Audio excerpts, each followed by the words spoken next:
Bonjour et bienvenue dans ce podcast dédié aux animaux. Vous voulez en savoir plus sur les races de chats, de chiens et même de chevaux ? Eh bien, bonne nouvelle, vous êtes au bon endroit. Je m'appelle Eva Morand et je suis comportementaliste et journaliste spécialisée dans les animaux. Et je vous propose de passer en revue un certain nombre de races.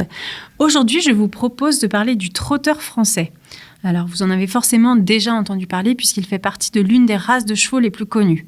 Bon, comme son nom l'indique, le trotteur est un cheval destiné aux courses de trot. Un sport qui est apparu à la fin du 9e siècle et dont les premières courses, elles, ont été organisées dès 1936. Mais alors, d'où vient le trotteur français ? Eh bien, le trotteur français est un savant mélange entre des chevaux anglo-normands, des pur-sang anglais, des Norfolk, ainsi que des trotteurs d'horloge.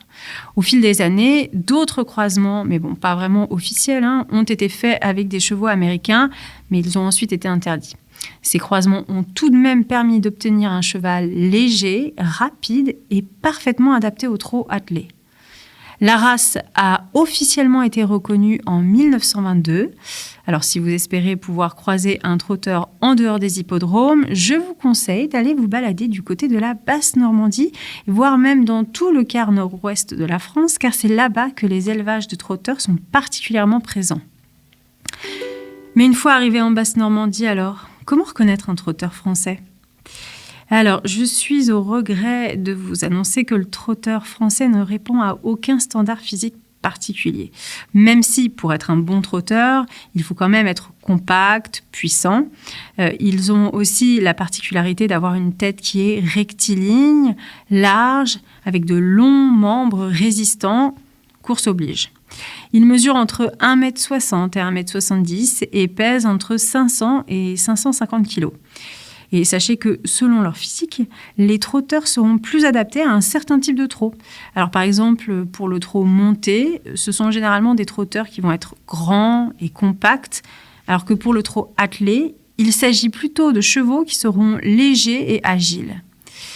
Concernant sa robe, tout est possible encore là. On retrouve généralement le bai, qui correspond à un brun, l'alezan, qui est un marron roux, et éventuellement les robes blanches ou roane, qui est une présence de poils blancs, ou Isabelle, qui correspond à une variation de couleur autour du beige. Mais une chose est sûre, si vous croisez un cheval gris, eh non, ça n'est pas un trotteur. Et qu'est-ce qu'il en est de son tempérament ?